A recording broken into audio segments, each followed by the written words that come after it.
दोस्तों नमस्कार। ये हमारे जो आप लोग आज हम लोगों का ये सिटी स्टाफ भावना केयर में बस्ती जनपद का जो हेड ऑफिस है, वहाँ आज हम लोगों का जो हमारे सब बैठे हुए प्रदीप जी हैं और विष्णु जी हैं और नारायण जी हैं और ये हमारे केसरी जी हैं और यहाँ के सुधा जी दुकान खोलने में हैं और ये दुर्गावती जी हैं। सब लोगों का हमारे सेलर का आज मीटिंग है, सारे लोग बैठे हुए हैं।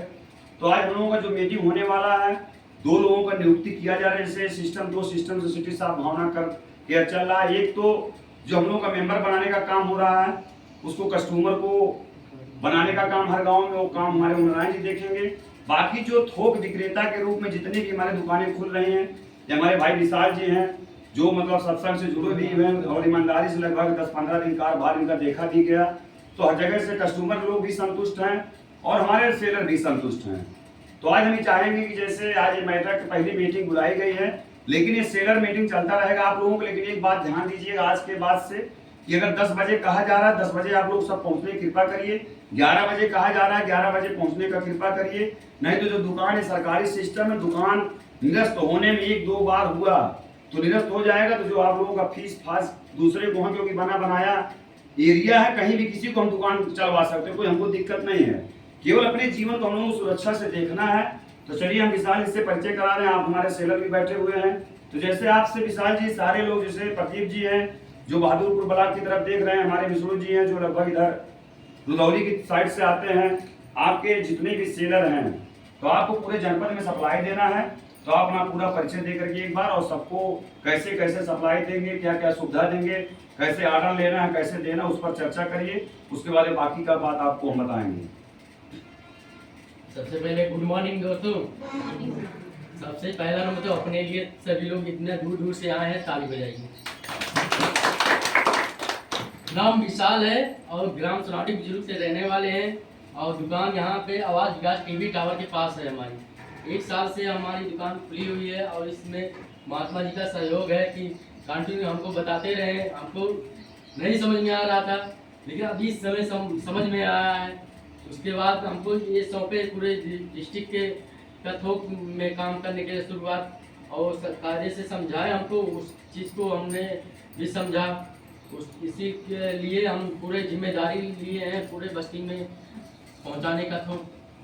तो जैसे आप पूरे जिम्मेदारी लिए बस्ती में थोक पहुंचाने के लिए, तो आपको कैसा लगा? जैसे इससे आपको संतुष्टि, जैसे सिटी स्टाफ भावना केयर से दुकान को क्या लगा कि आप सब्जी का नॉर्मल दुकान चलाएंगे, डिजिटल जो होता है स्मार्ट वर्क डिजिटल, मतलब स्मार्ट वर्क आपको लग रहा है जी। चलिए तो ठीक है। विशाल जी तो आगे बताइए, जैसे किसी लोगों का, काफी लोगों का शिकायतें, मतलब किसी सेलर का नहीं आना चाहिए कि कहाँ से क्या है, बातचीत तय कर लीजिए कि कैसे हमको करना है। किसी का शिकायत में मौका नहीं मिलेगा। चलिए तो ये सबके लिए ताली बजाएं, इनके लिए भी ताली बजाइए सब लोग। चलिए विशाल जी बैठिए। तो अब दूसरे पे हम आमंत्रित कर रहे हैं हमारे जो ये प्रदीप जी हैं, जो ही मतलब एजुकेशन से जुड़े भी हैं, और ऐसा नहीं है कि मतलब यहाँ कम पढ़े लिखे सेलर सब हो रहे हैं। तो चलिए प्रदीप जी आप बताइए, जैसे आपको जनता में आप सप्लाई कर रहे हैं तो पहले दुकान में खड़ा हो जाइए। पहले दुकान चलाने में आज जब से नारायण जी के द्वारा आपसे किसी भावना केयर में संबंध हुए, सेलर का काम करें, तब से कैसा लग रहा है, पहले इसको बताइए। सर हमें बहुत अच्छा लग रहा है ये सिटी शॉप से जुड़ने के बाद। इसमें हमें काफ़ी जानकारी प्राप्त हुई है सर जी। और आगे हम ये सप्लाई पूरे बहादुरपुर डिस्ट्रिक्ट में देखना चाहते हैं सर जी, ब्लॉक और अच्छे से इसमें जुड़कर काम करना चाहते हैं। इसमें आपको सबसे अच्छा क्या क्या लगा? जैसे पहले दुकान चलाते थे तो क्या आपको लग रहा है, इसमें आए तो क्या आपको बहुत अच्छा लग रहा है? इसको आप पूरा प्रकाश डालिए। सर पहले इसके बारे में जो सिटी शॉप है इसके बारे में जानकारी नहीं था। आगे सर नारायण जी हमें जानकारी दिए इसके बारे में, और इससे क्या फ़ायदा है क्या नुकसान है इसके बारे में जानकारी दिए और बताएं आगे इसका क्या काम है, कैसे करना है, सारे नियम के बारे में उन्होंने जानकारी दी। और हम आगे इसमें काम अच्छे से करना चाहते हैं और सेलर के रूप में सबको सेलर सप्लाई देना चाहते हैं। इसे सबसे बड़ा है, आप लोगों को उसको ध्यान रखिए। कोई पूछ रहा है कि हम लोगों को स्मार्ट वर्क करने का मौका मिला, क्या करने का मौका मिला? कि सब्जी का दुकान हम पहले भी खोले थे, आज भी चला रहे हैं, तो कुछ बदलाव नहीं हुआ। सेम काम केवल वर्क क्या होगा, स्मार्ट वर्क। पहले क्या होता था, ग्राहकों को इंतजार करना पड़ता था। अब यहाँ से हमको जब से जुड़े हैं तब से ग्राहक इंतजार नहीं करना पड़ रहा है। तो मतलब एक सिस्टम के द्वारा, और एक सबसे बड़ी ईमानदारी हमको मिल रही है यहाँ कि बिल काटने का मौका मिल रहा है, बिल के द्वारा हमको सामान मिल रहा है। ये सब बातें आप लोग बताया करिए। चलिए बैठिए। ओम नारायण जी आप चलिए, परिचय आप दीजिए। दुकानदार है। अरे ठीक है, आप दुकानदार के ऊपर सबके हैं। कस्टमर। चलिए आप लोग ओम नारायण जी के लिए भी जोरदार ताली लगाइए। हम लोगों के साथ 2 साल से हम परिचय करा दे रहे हैं। हमारे ओम नारायण जी हैं, हम लोगों के गार्जियन के रूप में हैं। ये पूरे जनपद का जिम्मेदारी लिए हैं। जैसे आप लोग सेलर लोग हैं, सेलर की जिम्मेदारी विशाल जी का हो गया। ये जिम्मेदारी लिए हैं पूरे ब्लॉक में कैसे हमको लोगों को कस्टमर रिलेशन मैनेजर बनाना है, कैसे ब्लॉक हेड बनाना है। तो आप थोड़ा 2 मिनट परिचय दे करके कैसा आपको लग रहा है सिटी शॉप भावना केयर में। मेरा नाम ओम नारायण है। वैसे सिटी शॉप भावना केयर से संबंध हमारे पुराने रहे, लेकिन पूर्ण रूप से काम करने का मौका लगभग 1 साल से आया। 1 साल से काम करने के बाद ये सारी चीज़ें पता चली कि अदर जगहों पे जो काम किया उसका असर, वहाँ सिर्फ एक पैसा था कि जितना हम काम कर रहे हैं हमें उतना ही पैसा मिला। लेकिन सिटी शॉप में आने के बाद ये पता चला कि हमारा भविष्य भी तय हो गया। क्योंकि अगर सरकारी नौकरी करते हैं तो नौकरी तब तक ही रहती है जब तक कि आप काम कर रहे हैं या रिटायरमेंट पे आपको पैसा मिल गया। लेकिन यहाँ क्या है, सिटी शॉप के साथ अगर आप काम करते हैं तो ये एक भविष्य तय होता है कि भविष्य में हमारा हर चीज़ सुरक्षित है। आज हम पैसे से लेकर के, क्योंकि सबसे चीज़ परिवार में क्या होता है, लड़ाई होती है सिर्फ पैसे के लिए। किसी भी चीज़ को आप देखेंगे तो लड़ाई, हर लड़ाई के पीछे पैसा होता है, चाहे वो पति पत्नी में हो, बाप बेटे में हो या किसी पूरे परिवार में। झगड़े की जड़ सिर्फ पैसा होता है। और सिटी शॉप में आने के बाद जो भी है, जैसे भी आप लोग आए हैं, चाहे वो ग्राहक है चाहे दुकानदार है। जैसे सर जी ने बताया कि अभी दुकानदार हैं तो दुकानदार तब तक दुकान खोल रहे हैं जब तक दुकान खुली है, पैसा तब तक आ रहा है। लेकिन जिस समय दुकान बंद है उनके घर की आमदनी भी बंद हो जाती है। अगर वह दुकानदार वहाँ पे 10 दिन बीमार पड़ गया तो उसकी आमदनी खत्म हो गई, जो उसकी सेविंग थी वो भी खत्म हो गई, दोनों बराबर 0 हो गया।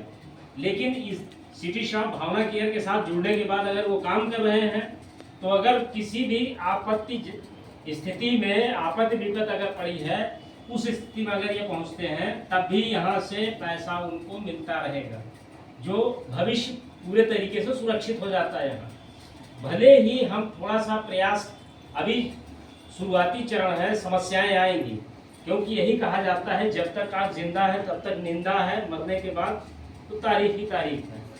तो काम करेंगे तो समस्याएं आएंगी, ये तो तय है।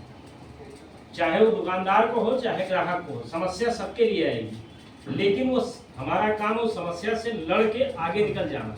क्योंकि इसके बारे में हम आपको एक छोटी सी चीज बता दें, बाज एक ऐसा पक्षी है, बाज एक ऐसा पक्षी है कि वह जब भी उड़ता है अकेले उड़ान भरता है, वह किसी के साथ उड़ता नहीं है।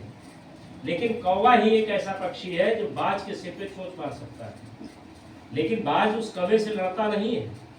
उसकी पीठ पे बैठ के जब वो चोंच मारता है तो बाज उसे इतनी ऊंचाई पे ले जाता है जहां ऑक्सीजन लेवल कम हो जाता है, और उसके बाद उस कौवे का काम वहीं तमाम हो जाता है। तो बाज बनना है तो अकेले उड़ना पड़ेगा, अकेले उड़ेंगे तो समस्याएं आएंगी। जिस तरीके से, जैसे इस कहानी के माध्यम से क्या है, जैसे बाज है, कुछ समय बाद उसके जब नाखून बड़े हो जाते हैं, चोंच बड़ी हो जाती है, पंख उसके भारी हो जाते हैं। जैसे जो इसमें पुराने दुकानदार हैं वो चीज़, इस चीज़ को भी समझ जाएंगे कि वास्तव में हम कहना क्या चाह रहे हैं। जब यह उस स्थिति पहुंचता है वो बाज, तो जब उसके नाखून बड़े हो जाएंगे, किसी चीज़ को पकड़ नहीं सकता है, चोंच बड़ी हो जाती है, वो भी नहीं पकड़ सकता है, पंख बड़े हो जाएंगे, ऊंचाई पे नहीं उड़ सकता है, तब वह किसी सुनसान चट्टान पे जाता है ऊंचाई पर। वहाँ पहले अपने पंख को नोचता है, फिर उसके बाद अपने नाखून को तोड़ता है, उसके बाद अपनी चोंच को तोड़ता है। 90 दिन तक वो वहीं पड़ा रहता है, और 90 दिन बाद उसके पंख नए होते हैं, चोंच नई होती है और पंजे नए होते हैं। उसके बाद फिर वही पुराना बाज वो अपना बन जाता है। तो अगर इस स्मार्ट वर्क में आप आए हैं तो स्मार्ट वर्क जब करेंगे, शुरुआत करेंगे, तो एक समस्या आएगी, और उस समस्या को किसी दूसरे से कंपेयर करके या दूसरी जगह से आप उसे हल नहीं कर सकते हैं। क्योंकि जैसे ही डिजिटल के ज़माने में आ रहे हैं, आप शायद अगर देख पा रहे हो तो इस चीज़ को देखने का प्रयास करिए कि धीरे धीरे नौकरी खत्म होती चली जा रही है, कहीं भी नौकरी नहीं बच रही है। क्योंकि सारा काम 2050 तक, या हो सकता है 2050 से पहले ही जितने भी काम है सब कंप्यूटर करने लगेंगे। और अगर कुछ काम यही है जो बचते हैं डिजिटल मार्केटिंग, जो डिजिटल मार्केटिंग है जिसे स्मार्ट वर्क कहा जा रहा है, यही काम वो कंप्यूटर नहीं कर पाएगा। और यहाँ इसी एक ऐसा क्षेत्र है जहाँ हम अपने सपनों को पूरा कर सकते हैं। जैसे इसमें जो मनी ट्री लगाया जाता है, मनी ट्री का वही है कि पैसे का पेड़ आने वाले समय में वो पैसा देगा। आज हमें पैसे में दिखाई दे रहा है, वो रुपया में बन जाएगा। आज हमारा 33 करोड़ का 6 पैसे से शुरू हो रहा है। अब आप एक बार सोच के देखिए कि हम सोए हुए हैं और 1000 रुपए के लेवल पे 2500 लेवल पे पहुंच चुके हैं। आँख खुली 1000 रुपये हमारे पास पहुंच गए, और यहाँ 1000 रुपए के लिए हमने कम से कम 10 दिन मेहनत करनी पड़ेगी, तब जाके 1000 रुपये आएगा। अगर आप नहीं बदलेंगे, जो समय बदलना शुरू करेगा, तो ये आप समझ लीजिए उस समय बहुत तकलीफ होती है अगर हम नहीं बदलते हैं। और जब समय हमें बदलता है, क्योंकि आने वाले समय जैसे ही शुरुआत हुआ मोबाइल का, किसी ने सपना नहीं देखा था कि ऐसा समय आएगा हर घर में आदमी के पास हर हाथ में फोन होगा। आज पहले हम लोग देखते थे जो थिएटर आपके इसी बस्ती जनपद में जो 4-5 हैं, टिकट लेने के लिए लोग लंबी लंबी लाइनें लगाते थे, पुलिस वाले लगते थे, मार मार के भगाते थे। आज स्थिति क्या बनी है, थिएटर आदमी अपने साथ लेके घूम रहा है, और जिसे थिएटर चलाना नहीं आता है बेकार है। भाई आप थिएटर है, आप मूवी देखना चाहते हैं मूवी देखिए, गाना देखना चाहते हैं गाना देखिए, बात करना है बात करिए। नहीं तो लोग पीसीओ खोले थे, अब जो पीसीओ भरोसे आज बैठा रहता, अपने काम को अगर चेंज नहीं करता तो उस पीसीओ वालों का आज कोई पूछता है, या कोई पूछता भैया पीसीओ यहाँ कहाँ है? क्योंकि वो सिस्टम ने सारी चीज़ को बदल दिया। आज अगर आप उस डिजिटल जमाने में नहीं आएंगे, स्मार्ट वर्क में नहीं आएंगे, तो आने वाले समय में आप दुकान खोल के बैठे रहिए, कोई पूछेगा नहीं। क्योंकि देखिए जैसे ही मार्केट पे कब्जा हो रहा है ऑनलाइन कंपनियों का, लोग घर बैठे हैं वहीं ऑर्डर कर दे रहे हैं, घर पे पहुंच जा रहा है, भले वो 40 रुपये डिलीवरी चार्ज दे रहे हैं, वो उनको दिखाई नहीं दे रहा है कि हम इस सामान पे 40 रुपये एक्स्ट्रा दिए हैं। यहाँ भी देंगे नहीं सर, मेरा कहने का मतलब यह है कि आज लोग घरों में बैठे सामान को मंगवा रहे हैं, चाहे वो दुकानदार की बात हो चाहे कस्टमर की बात हो। लेकिन इस चीज़ को हमें गौर करना है, थोड़ा सा भी हमारा मुनाफा कम होगा कहीं, या हमें प्लस माइनस सीधे एकदम बराबर में चला जाएगा हमारा धंधा। तो अगर इस समय इस चीज़ को हम मैनेज कर लेते हैं तो ये विश्वास मानिए आने वाला समय आपका होगा। समय क्या कहें, पूरा दौर ही आपका होगा। बस थोड़ा सा प्रयास, थोड़ा सा सहयोग, थोड़ा सा धैर्य। अरे आप सभी बताएं। बंद कर दो।